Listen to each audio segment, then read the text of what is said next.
¿Qué podría decir acerca del aporte de Isaac Asimov a la divulgación científica? Asimov, en cierto modo, creó la divulgación científica moderna porque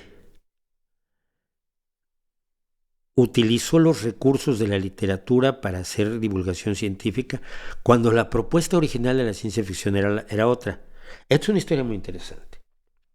Ya, se me va a pasar el tiempo. Bueno, el inventor de la palabra ciencia ficción, porque antes eran romances científicos, porque la ciencia ficción lo hubo antes con Verne, con Wells, incluso con Edgar Allan Poe, pero el inventor del nombre ciencia ficción es Hugo Gernsback. Hugo Gernsback era un escritor y editor luxemburgués que vivía en Estados Unidos, probablemente es el luxemburgués más famoso que hay. Y Hugo Gernsback empezó a hacer revistas de divulgación, sobre todo de electricidad. Con estas revistas como la que, no sé si todavía exista, pero en México fue muy importante en la época, Mecánica Popular. Te enseñaban a hacer desde juntas de tubería hasta circuitos y demás. Es decir, una forma de acercarte más a la tecnología que a la ciencia,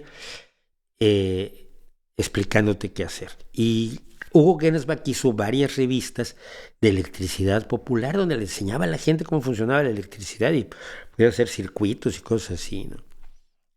Cuando yo hice un radio nunca sonó.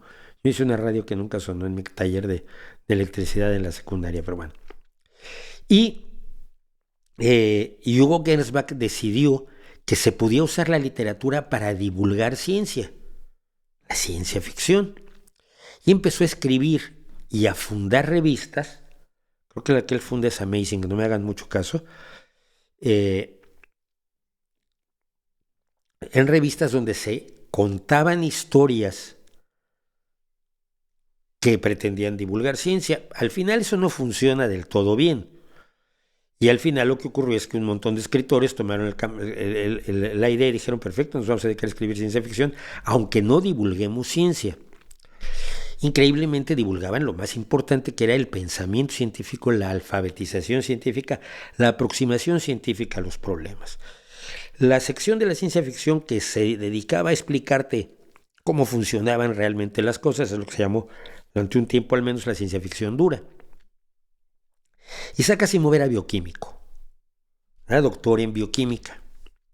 Y escribía cuentos donde jugaba con la bioquímica, pero no directamente divulgaba. Te enseñaba cositas, pero no. Su objetivo no era divulgar. Su objetivo era contar historias. Cuando cayó en manos de John Campbell como editor, empezó a realizar un montón de cosas a partir de la ciencia que hicieron literatura importante. Cuentos como toda la serie de cuentos de los robots, por supuesto, las leyes de la robótica, que las enunció Campbell.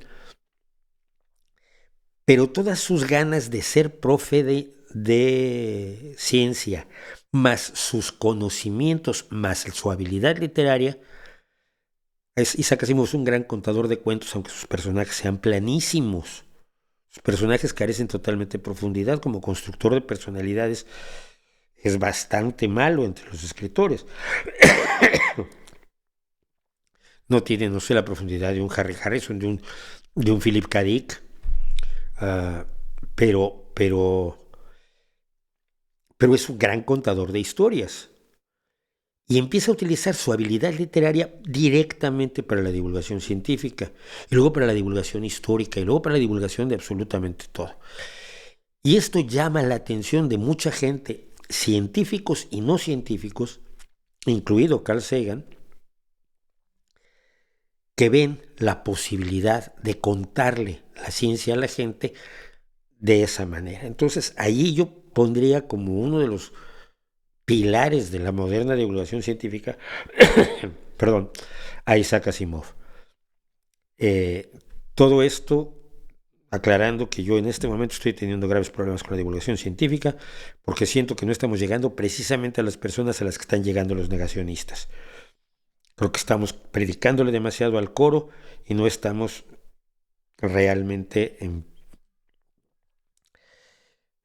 divulgando ciencia hacia quienes quienes más lo necesitan y menos acceso tienen a ello. Pero esto es algo que he estado pensando.